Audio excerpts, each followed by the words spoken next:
Buenas, bienvenidas, bienvenidos y bienvenidas a otro episodio de Con Permisa. Hoy tenemos como invitada a Margarita Salas. Hola. Hola, hola, muchas gracias por tenerme por acá. Muchas gracias por venir. Margarita Salas es la excomisionada de Asuntos LGBTIQ+.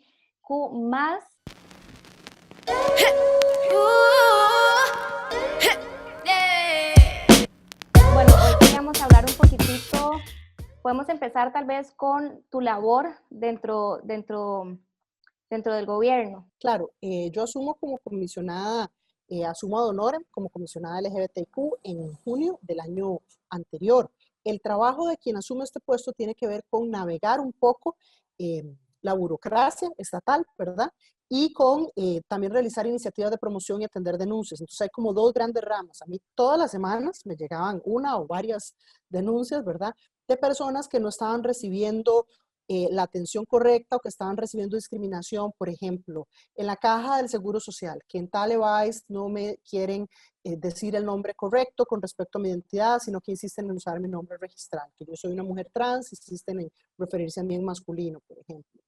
O que hay una denuncia contra mí porque mi hija es una niña trans y entonces las personas del barrio no están de acuerdo en que yo respete su identidad, entonces me denuncian ante el PAN. O que hay un problema en la escuela, o que están tratando de quitarle una niña a una pareja de lesbianas, o que, por ejemplo, un chico gay no le están brindando la atención adecuada en materia de VIH, o que hay una denuncia laboral, ¿sí? O sea, con diferentes instituciones, o que nos expulsaron de un centro comercial, por ejemplo. Entonces, hay una parte que es buscar atender la mayor parte de estas denuncias y canalizarlas hacia las comisiones LGBTQ que existen en cada institución, así como coordinar con esas comisiones y darle seguimiento para asegurarse que llegue a buen puerto todo. Después está la otra parte, que es como una parte como más compleja, porque tiene que ver con crear protocolos y política pública interinstitucional. Por ejemplo, habíamos empezado el proceso para crear una política interinstitucional para niñez LGBTQ. Entonces Sí. estaba la anuencia del Ministerio de Educación Pública, la del PANI, estábamos esperando un poquito a la caja. Y después también había una parte que es el de darle monitoreo y seguimiento a una estrategia nacional de capacitación y sensibilización en materia LGBTQ, que es hacia todas las instituciones del país. Entonces, imagínense que hay instituciones tan grandes como el Ministerio de Educación Pública, que tiene más de 80,000 personas en su planilla, Sí. o la Caja Costarricense del Seguro Social, ¿verdad? Entonces se había creado un curso de capacitación en línea, ¿verdad? Y se estaba coordinando, darle seguimiento a que todo el personal lleve el curso para que tenga unas nociones básicas en materia LGBTQ. Y al mismo tiempo una segunda etapa para profundizar esa sensibilización y ese trabajo que se hace. ¿Por qué? Porque esto es materia nueva para muchas personas, ¿sí? Sí. Para el funcionariado público, muchos no necesariamente saben qué derechos han cambiado a partir de la entrada en vigencia del matrimonio igualitario, de la opinión consultiva 24, qué tienen que hacer ahora diferente. Entonces, es importante que el personal se pueda capacitar para que no violente derechos, porque el papel del Estado es garantizar y proteger derechos, no violentar derechos. Sí, y parte importante de esto son precisamente estas capacitaciones, lo que me lleva como al siguiente tema, que es un poco la ley de objeción de conciencia. Sí, efectivamente. Bueno, el proyecto de ley no está aprobado aún, ¿verdad? O sea, Ujú. la moción la introdujo Jonathan Prendas, fue aprobada en subcomisión de gobierno, entonces ya con eso empieza a formar parte del proyecto de ley. Entonces, más bien lo que era necesario era que en el plenario se rechazara esa moción, es decir, que en el plenario se aprobara alguna de las mociones para rechazar ese texto que sinceramente no guarda relación con el corpus central del proyecto de ley de empleo público, porque el Sí. proyecto de ley de empleo público es para regular remuneraciones y las relaciones obrero-patronales en el sector público, pero no para meterse con un tema aparte como es el tema de objeción de conciencia. Y la redacción de la cláusula también es problemática porque es muy general, muy abierta. Ujú. Entonces plantea que una persona funcionaria pública puede rechazar capacitación si considera que esta choca no solo con sus creencias religiosas, sino con sus posturas éticas o morales. Esto es muy conflictivo porque ya en estos Sí. momentos estamos viendo personal médico, por ejemplo, que no se quiere vacunar. Bueno, con Ujú. esto se les estaría dando carta abierta para que no se capaciten en el mecanismo para implementar la vacuna, por ejemplo. Ujú. porque eso choca con sus creencias personales. Y se le envía Sí, a la población un mensaje muy peligroso, que es el mensaje de que las creencias personales y la ley tienen el mismo rango. sí, exacto. Y es que en materia de derechos humanos, o sea, los derechos humanos no es un tema de opinión, no es un tema de mis creencias propias, ¿verdad? No se puede manejar de esa manera, porque la discriminación o oponerse, digamos, ante los derechos humanos no se puede tolerar. Como que son cosas completamente distintas y yo siento que tal vez muchas veces las personas confunden esas dos cosas, ¿verdad? Los derechos humanos y sus creencias religiosas o convicciones personales. Claro, porque, a ver, la libertad religiosa y la libertad de conciencia también es un derecho humano protegido y es fundamental que las personas tengan la libertad de ejercer sus creencias, pero como todo derecho humano, tiene sus límites. ¿Y Ujú. a qué me refiero con esto? Con que los límites que se le plantea a la libertad de conciencia es, entre tanto, no infrinja la ley y entre tanto no cause daños a terceros. Porque la libertad de conciencia y ejercicio de religión protege su derecho a creer en lo que usted crea, pero no le da derecho a usted a imponerle esas creencias a terceros. Entonces, cuando usted es una persona que es funcionaria pública, usted debe operar como un agente del Estado haciendo cumplir la legislación, que es lo que tenemos en común todas las personas que vivimos en el Estado, no a partir de sus creencias personales, porque imagínense que estamos ahí un poco en la situación de usted está dieta, pero yo no puedo comerme las galletas, Ujú. ¿verdad? O sea, y para llevarlo ya al plano de lo concreto, o sea, esto podría querer decir entonces que si yo soy una doctora o trabajando en el área, en el salón de emergencias y me llega una paciente, ¿acaso pretendemos que entonces yo tenga derecho a decir, bueno, no le voy a hacer una transfusión de sangre porque yo soy testigo de Jehová y yo no creo en las transfusiones de sangre? No, lo que corresponde es que si la paciente es testigo de Jehová y la paciente rehúsa una transfusión de sangre, pues ella tiene derecho a que se le respete su libertad de culto. Pero Claro, no porque es, eso es hacia su cuerpo, eso es exacto, es hacia hacia su su vida. propio cuerpo, hacia su propia vida. Pero desde la Ujú. función pública, en estos momentos la legislación nos plantea que la capacitación para el sector público es tanto un derecho como un deber, porque claro, si usted es funcionario público, ¿cómo va a implementar legislación que usted no conoce? Claro. Y a mí me gustaría saber cuáles son las deficiencias más grandes en cuanto a la inclusión y esta materia dentro del Estado.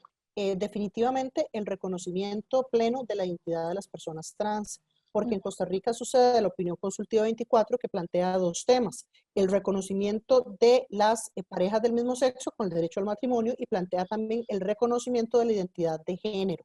Sin embargo, el Estado nuestro implementa el matrimonio igualitario, pero en materia de identidad de género permite el cambio de nombre, pero no permite la readecuación del sexo registral. Y esto es un problema, porque entonces ahora usted tiene una persona que es, por ejemplo, una mujer trans que se llama Gabriela, pero que usted tiene ahí anotado que su sexo registral es masculino. Imagínese los problemas que esto le causa a Gabriela todo el tiempo, cuando tiene Por que ir al supuesto. banco, cuando tiene que salir del país, cuando tiene que... Y otro tipo de cosas, porque claro, el tribunal lo que dijo fue, no, entonces voy a quitar el marcador de sexo de la cédula, pero eso no lo resuelve porque hay situaciones que están organizadas en torno al sexo de las personas. Por ejemplo, se acercan las elecciones nacionales. El tribunal requiere que uno alterne entre hombres y mujeres en la papeleta. Como no reconoce el sexo de las personas trans de acuerdo con su identidad, sino que las fuerza a concursar en el puesto asignado según su sexo registral. También tenemos situaciones como que, por ejemplo, hay entidades públicas que tienen becas específicas para la participación de niñas en el sector educativo. Y bueno, tenemos niñas trans que podrían beneficiarse de esas becas, pero no pueden porque para el sistema esa Claro. niña es una niña, ¿sí? Ujú. Entonces, todo esto es parte del no reconocimiento de las personas. Además, esto dificulta aún más la integración laboral de las personas trans, además de que es violatorio de su privacidad. Ya en estos momentos estamos viendo casos de niñas, por ejemplo, que el sistema educativo en estos momentos está mucho en línea. Entonces, a los chicos y chicas les dan un correo electrónico a partir de su nombre, según aparece en Ujú. el registro. Entonces, en estos momentos hay niñas a quienes, no sé, le aparece en la pantalla con todos sus compañeritos, en lugar de aparecerle su nombre, Gabriela, le aparece Juan Esteban. Ujú. Y entonces sus compañeros le empiezan a preguntar, bueno, pero ¿quién es Juan Esteban? ¿Pero esto qué quiere decir?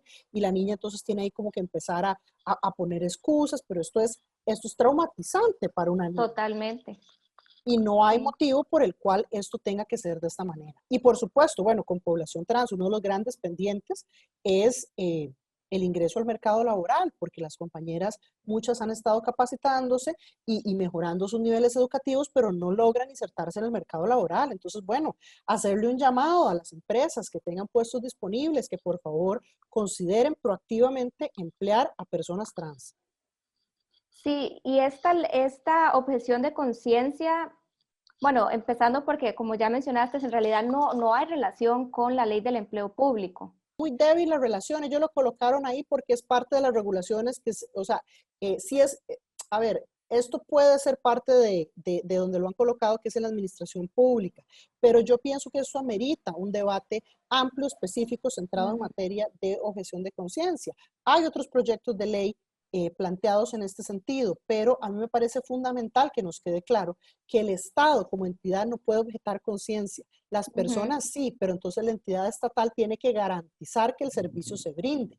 Pero esto no debería incluir a priori la capacitación, porque si yo rechazo siquiera recibir la información, eso hace que yo como funcionaria pública cada vez esté más desactualizada con respecto a las normativas y procedimientos que tengo que implementar. Y a mí me preocupa un poco cuáles son o sea, las consecuencias que esto pueda tener, digamos, en escenarios específicos, ¿verdad? Los portillos que esto pueda llegar a abrir y todas las violaciones a los derechos humanos que se pueden dar a raíz de esto.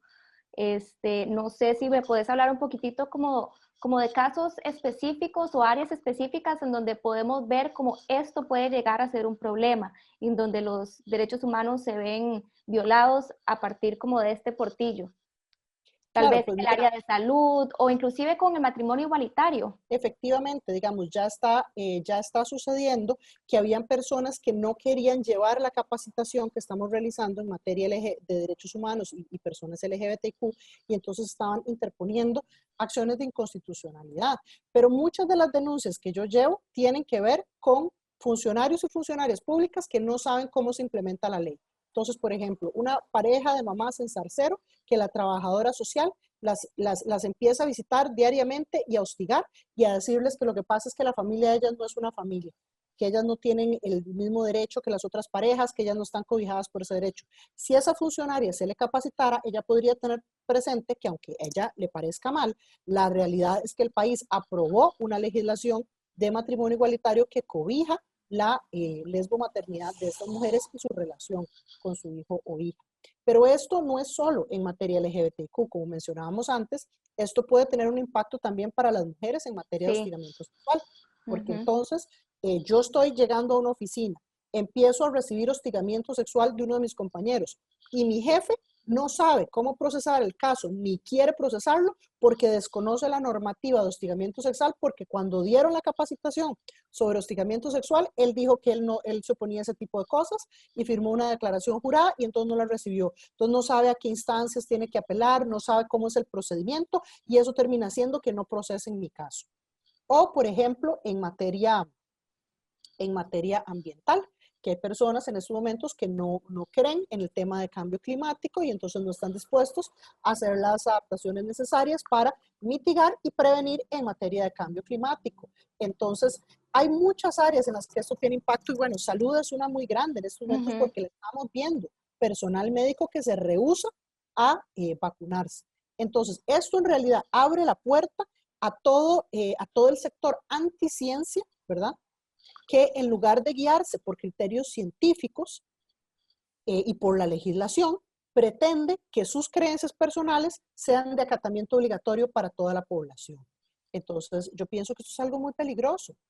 Claro, y es que en el sistema de salud esto llega a tener, o sea, esto llega a afectar ya a terceras personas, Por ¿verdad? Pues supuesto. llega a afectar a los pacientes. Por supuesto, Este, porque nos encontramos con muchos casos donde entonces el personal médico no le va a brindar la consejería o la atención adecuada a terceros porque no está de acuerdo con determinadas cosas. ujú. Sí, y es que es precisamente eso lo que mencionaba anteriormente, que nuestras convicciones personales son eso, son convicciones personales, ya sea en religión, ya sea cualquier otra cosa, y eso no puede intervenir nunca con que se aplique o que se vele por los derechos humanos. O sea, en el momento que mis convicciones religiosas o personales intervienen con o violentan los derechos humanos, ahí, o sea, ahí se tiene que poner una línea definitivamente. Si uno lo ve desde la otra perspectiva, yo tengo amigas abogadas que me dicen, mira, es que esto es absurdo, eso es como si yo como abogada dijera, no, porque yo soy creyente, entonces no me voy a capacitar en cómo se realiza un divorcio, porque no estoy de acuerdo con el divorcio. No, a ver, yo tengo que conocer los Ajá, procedimientos sí, legales, ¿verdad? Yo tengo que conocer los sí. procedimientos de ahí en adelante, que yo esté de acuerdo o no esté de acuerdo con cómo cada persona lleva su vida adelante.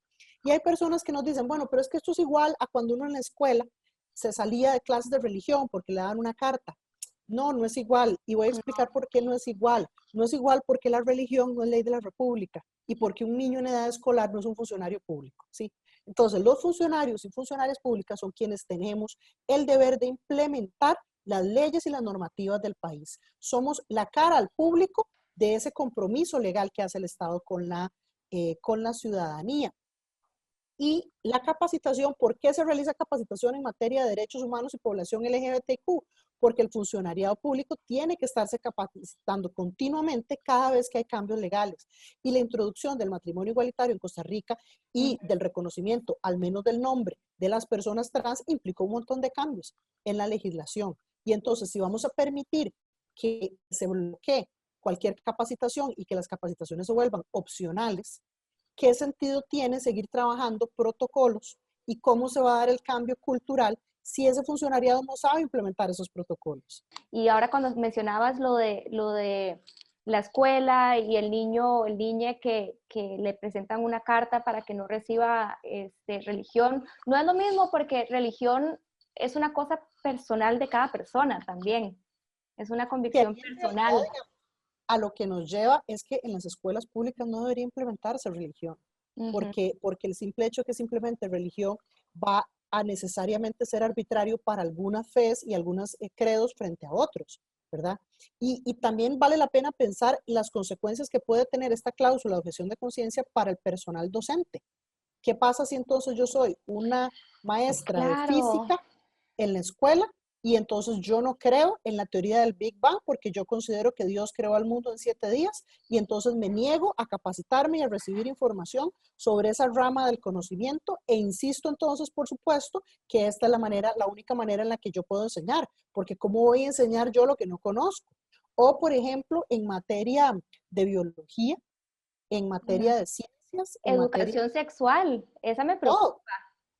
todo. ¿Cómo van a recibir educación sexual adecuada los niños y niñas si el personal docente no está obligado a llevar una capacitación mínima? Y aquí es donde me parece central diferenciar que una cosa son mis creencias personales y otra cosa es el conocimiento profesional que yo recibo.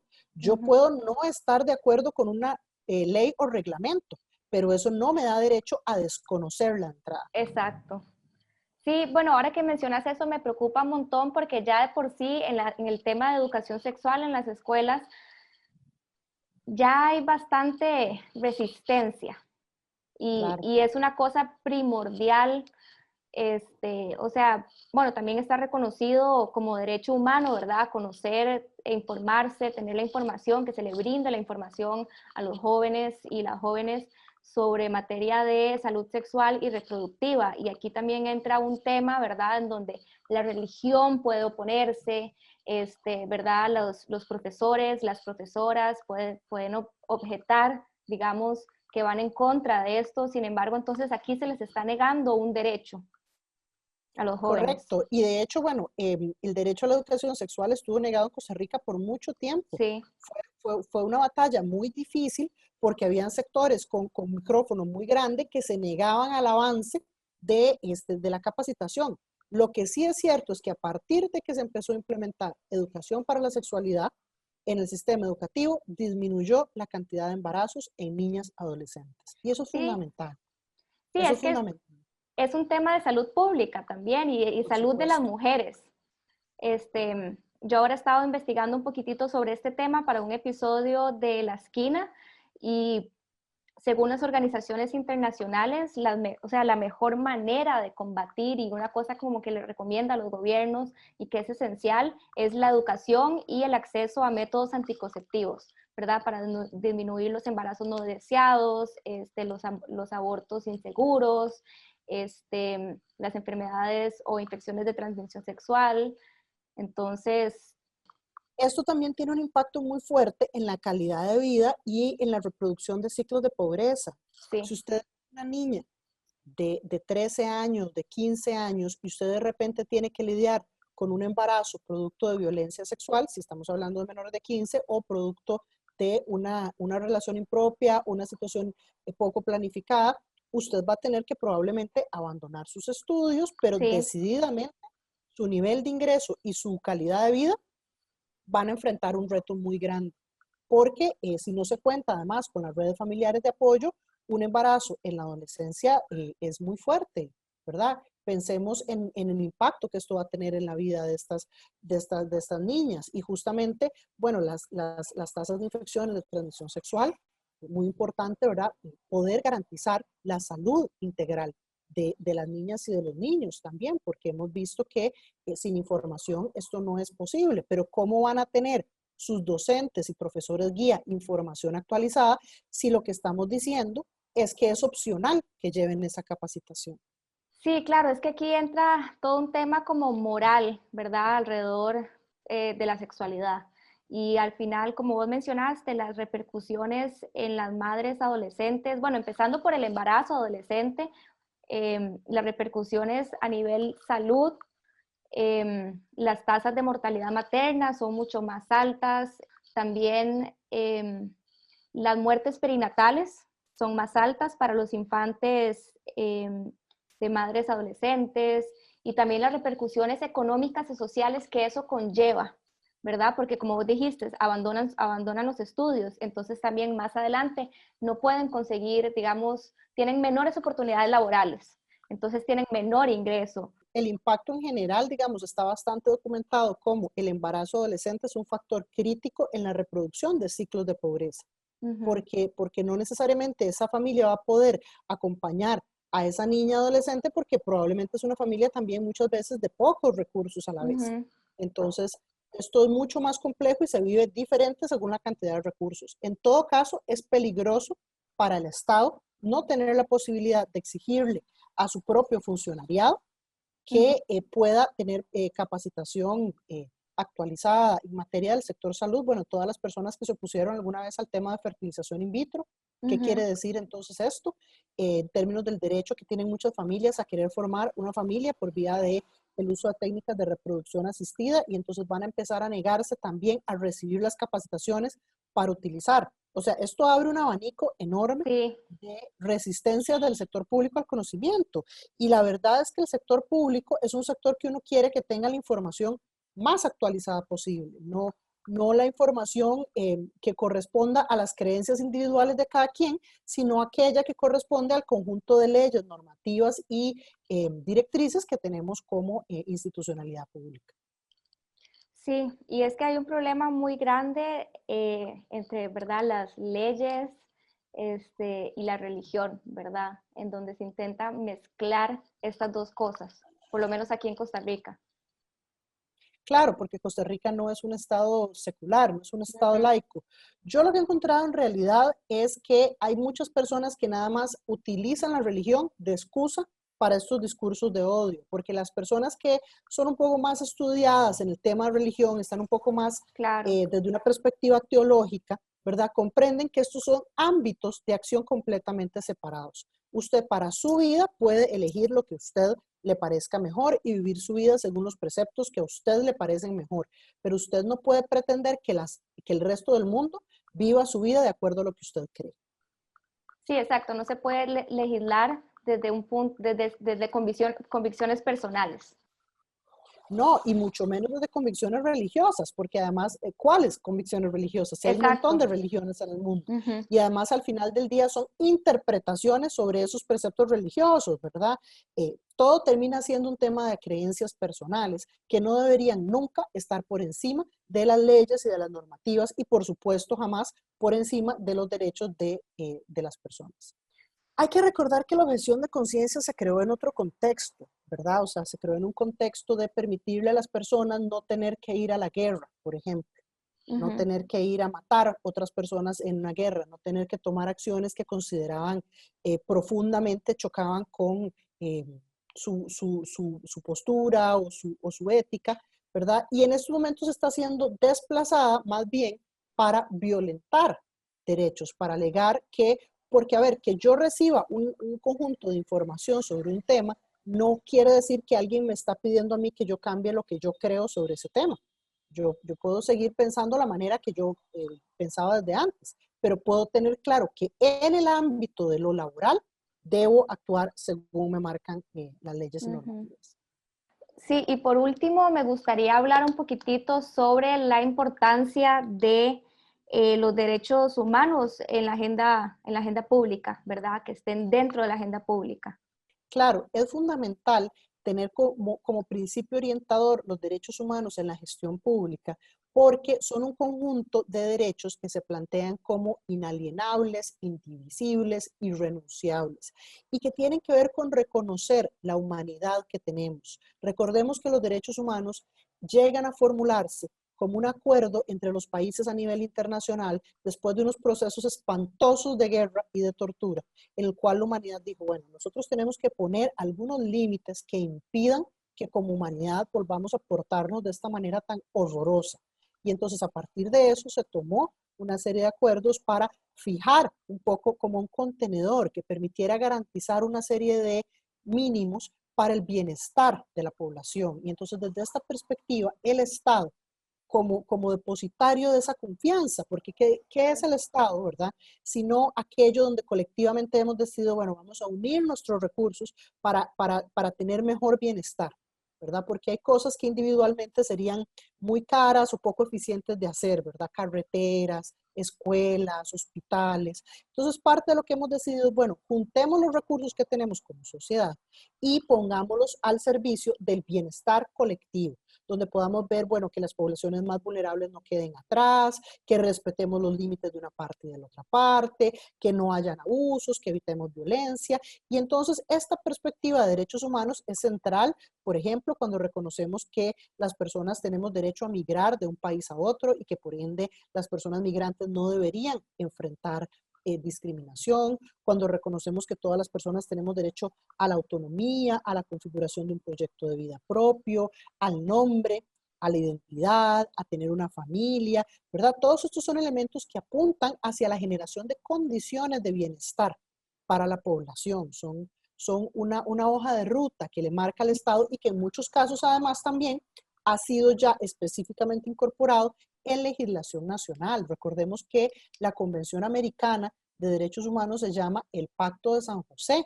y se llama el Pacto de San José porque fue acordado aquí en San José, Costa Rica, ¿sí? Entonces no nos creamos ese cuento de que estas cosas son cosas externas de otros países, no, Costa Rica siempre ha tenido un papel central en defender la agenda de derechos humanos. Aquí está la Corte Interamericana de Derechos Humanos, está aquí nomás, en los Yoses, porque el país se considera un país defensor de derechos humanos. Y bueno, eso a veces es más una aspiración que una realidad concreta Sí. todo el tiempo, pero es a lo que debemos apuntar, a generar cada vez mayores condiciones de bienestar, no un país que no quiere reconocerle derechos a la mitad de la población que vive en su Ujú. territorio. Sí, entonces las capacitaciones en tema de derechos humanos y género y diversidad es básico para un funcionario público poder ejercer su Claro, labor. Básico. claro, porque además cuando muchas de estas personas estaban creciendo en la escuela, nada de esta información estaba disponible. ¿Sí? Sin ir muy lejos. O sea, la mayoría de las personas que somos adultas o adultos jóvenes en estos momentos, nadie nos dio No. educación para la sexualidad cuando estábamos en la escuela o en el colegio. A Va a mí haber una, súper básico. claro, va a haber una generación nueva de gente que tenga muchas más herramientas Y bueno, esto va a tener un impacto decidido en bajar los índices de violencia contra las mujeres, los índices de embarazo adolescente, la transmisión de enfermedades y de infecciones, y en general el trato y la manera en que nos relacionamos como sociedad. Entonces, claro que es fundamental. Hay cosas que cambian con el tiempo. Vea, cuando yo estaba en la escuela, a mí me decían, el agua es un recurso inagotable. A mí también, a mí también. Claro, en estos momentos hay alguien que pueda pensar que el agua es un recurso inagotable. No, porque tenemos clarísimo que el agua se nos está agotando en este planeta y que estamos viviendo una crisis climática. Entonces, es fundamental que entendamos que algunas de las cosas que habíamos dado por ciertas ya no son ciertas en estas circunstancias porque ha pasado el tiempo, el planeta ha cambiado, la sociedad ha cambiado, el mundo ha cambiado. Y por eso es fundamental que recibamos nueva información. Los seres humanos tenemos una característica maravillosa y de la capacidad de aprender. La capacidad de aprender y transformar nuestras conductas. Entonces, no nos neguemos como sociedad y como Estado esa capacidad de continuar aprendiendo y transformando la manera en que nos relacionamos con otras personas. Sí, claro, y muchas veces las personas le tienen miedo como a ese cambio y es como, ay, es que en mi época no se hacía así, en mi época antes las cosas se hacían de esta manera o antes se podía hablar más de manera más libre, es que ahora esta generación, ¿verdad? Todo le molesta, generación de cristal, etcétera. Como seres humanos, como vos dijiste, cambiar es parte de nosotros. Si nosotros no cambiamos, no evolucionamos con el tiempo realmente que estamos haciendo. Y el tema es que antes, digamos, se podía discriminar de manera más abierta y no habían repercusiones porque estaba sumamente normalizado. Hoy, por dicha, se ha avanzado en ese tema, entonces somos una sociedad más consciente, pero entonces todavía quedan algunas generaciones que luego se oponen a estos cambios. Y eso que decís es central, porque a veces se crea esta ilusión de que todo tiempo pasado fue mejor. Sí, A ver, exacto. recordemos que antes las mujeres no teníamos derecho a la educación, Ujú. no podíamos votar, no podíamos trabajar y no podíamos controlar la cantidad de hijos e hijas que podíamos tener. Antes las personas negras estaban esclavizadas y las personas indígenas también. Entonces, hay muchas cosas que se han transformado en nuestra sociedad por dicha. Antes, las personas LGBTIQ muchas veces moríamos en soledad, alejadas de nuestra familia, en el sótano de algún hospital, sin acceso a medicamentos, sin acceso a dignidad. Hoy, afortunadamente, hay una serie de reconocimiento que hemos luchado mucho por alcanzar. Entonces, yo pienso que como sociedad podemos pensar en que más bien la diversidad enriquece y el conocimiento es parte de esa diversidad y lo que podamos continuar transformando para entender que nuestra sociedad ha cambiado mucho de cuando quizás estábamos en la escuela. Sí, inclusive para mí, yo todos estos temas no fue hasta ya adulta que empecé casi que a investigarlos, más que todo ha sido como investigación de mi parte, porque no son temas que, que estaban en ningún otro espacio de socialización de los que yo pertenecía, ¿verdad? Por lo menos a mí me tocó un poco investigar por mi cuenta y hoy en día sí lo veo, ¿verdad? En redes sociales y eso por lo menos a mí me da la esperanza de que las nuevas generaciones están recibiendo este mensaje desde muy temprano. Claro, hay muchas cosas de las que antes se hablaba menos y que afortunadamente hemos ido transformando. También, por ejemplo, en relación al racismo, en estos días ocurrió una portada de un periódico muy lamentable en el cual se comparaba a un futbolista negro de alguna manera con un mono, ¿verdad? Planteando un titular en la teja que decía algo así como venció al gorila. ¿Verdad? Wow. Estas cosas son absolutamente inaceptables y tenemos que continuar rechazando el racismo en el deporte, en cualquier espacio de la vida. Muchas veces, por ejemplo, nos damos cuenta de la cantidad de barreras que siguen enfrentando las personas con discapacidad para Ujú. poderse integrar plenamente a los espacios laborales y también para tener acceso a muchos espacios recreativos. Hemos visto cómo poco a poco se han ido incorporando caminos para que las personas con silla de ruedas puedan acceder a la playa, puedan entrar al mar, porque claro, es su derecho también la recreación y el disfrute del tiempo libre también es parte de sus derechos. Entonces, bueno, importante que como sociedad vayamos entendiendo cuáles son esas barreras que enfrentan diferentes poblaciones y las vayamos eliminando, ¿verdad? La Ujú. introducción de los cuartos de lactancia en los diferentes lugares de trabajo para que las mujeres, si necesitaban, ¿verdad? darle de mamar a su bebé, pudieran hacerlo de una manera tranquila y agradable. Todas estas barreras que hemos ido eliminando y todos estos cambios sociales lo que hacen es reconocer que la sociedad está integrada por una enorme diversidad de personas, por un abanico de creencias, y por eso lo único que protege esa diversidad es el Estado laico, porque el Estado no puede tomar partido por ninguna religión en particular, debe respetarlas a todas, porque el Estado no puede colocarse desde un conjunto específico de valores éticos y morales, debe colocarse desde una perspectiva de derechos humanos y de Estado social de derecho que busque bienestar para las diferentes necesidades de esas poblaciones. Sí, y es que hoy en día ya se han logrado, por dicha, muchas cosas, pero todavía queda mucho camino por recorrer. Por ejemplo, el matrimonio igualitario fue una de esas, pero todavía quedan muchas cosas que atacar en tema de discriminación y tal vez mociones como estas dentro de la ley del empleo público ponen, ¿cuál sería la palabra? Como que este, ponen en peligro, digamos, esos avances. Sí. Socavan el trabajo que se está haciendo porque además recordemos que esto es una ley, con lo que, y sabemos que es muy difícil cambiar la ley porque toma mucho tiempo para que la gente en la Asamblea Legislativa se pueda poner de acuerdo, ¿verdad? Entonces, bueno, afortunadamente esto aún no ha sido aprobado. Yo pienso que todavía quedan instancias donde se puede pelear para que no se apruebe, la sala constitucional, hay que hacer esa consulta. Después también se le puede hacer un llamado a las diputaciones para que rechacen el proyecto si tiene esa cláusula, y de una vez aprobado también podemos interponer una acción de inconstitucionalidad, y si no, bueno, seguir llevando el caso hasta la Comisión Interamericana de Derechos Humanos, porque esto no puede quedar de esa manera. Nosotros no podemos ser un país que le dé la espalda a la construcción de conocimiento en el sector público. No sé si hay como algo más que te gustaría mencionar. Tal vez mencionar algunos de los pendientes que tenemos como Sí. país en materia LGBTQ, porque como vos bien decías, bueno, sí, el matrimonio igualitario, pero ¿qué más? Bueno, necesitamos con urgencia una ley marco antidiscriminación. ¿Y por qué la necesitamos? Porque en este momento yo puedo estar casada, que mi casero puede decidir que no quiere firmar un contrato, y sí, yo podría tratar de llevar el caso ante la corte, pero no está tipificado, sí, es difícil. Es difícil. Hay casos de discriminación cotidiana que vemos por orientación sexual, identidad de género, a la hora de alquilar una casa, a la hora de estar en un restaurante y pedir un servicio, a la hora de caminar por la calle por un tema de acoso, a la hora de ser contratado o contratada. Entonces, una ley marco antidiscriminación que no solo incluye a población LGBTQ, incluye también a población afrodescendiente, a población adulta mayor, a personas con discapacidad, es decir, una ley marco que ya está planteada y que no ha recibido el apoyo que se necesita. Después, como mencionábamos, el reconocimiento pleno a la identidad de las personas trans.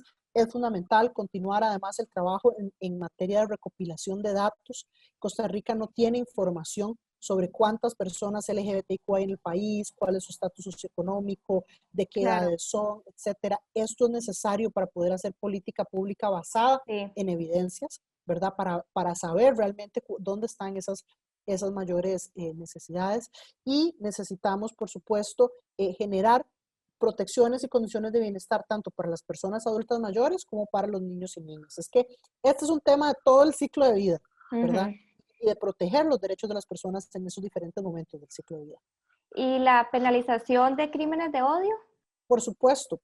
Es que, digamos, contando con una ley marco antidiscriminación se podría Ah, incluir claro. en eso. Sino también, por supuesto, contar por aparte con legislación para penalizar crímenes de odio, porque en estos momentos nuestros organismos no llevan un registro de cuántas de las personas que son asesinadas es un crimen de odio o está relacionado con su orientación sexual o su identidad de género. ¿Y las terapias de conversión? Pienso que esa legislación es difícil, es muy necesaria, y sobre todo digo que es difícil porque muchas veces estas terapias no se publicitan como servicios psicológicos ni médicos, sino como cosas alternativas, Un ¿verdad? taller de algo. Exactamente, y por esa vía buscan escapar, pero es muy lamentable y es muy necesario, gracias por mencionarlo, que se regule de manera que no sea posible continuar con terapias de reconversión, porque eso sucede aquí en Costa Rica. En estos momentos hay niñas y adolescentes que son forzados fuera de sus casas y llevados a unos campamentos a ser sometidos a tremendas presiones y cosas que bordean en la tortura para tratar de modificar su orientación sexual y su identidad de género. Cuando ya la Organización Mundial de la Salud ha sido muy clara en plantear que la homosexualidad, el lesbianismo, la transgeneridad, todos son variantes saludables del desarrollo de la sexualidad de una persona. O sea, aquí nadie está enfermo, no hay que curar nada. Y estas terapias no deberían permitirse dentro del país. Bueno, entonces eso fue todo para la entrevista. Muchísimas gracias por el tiempo, de verdad.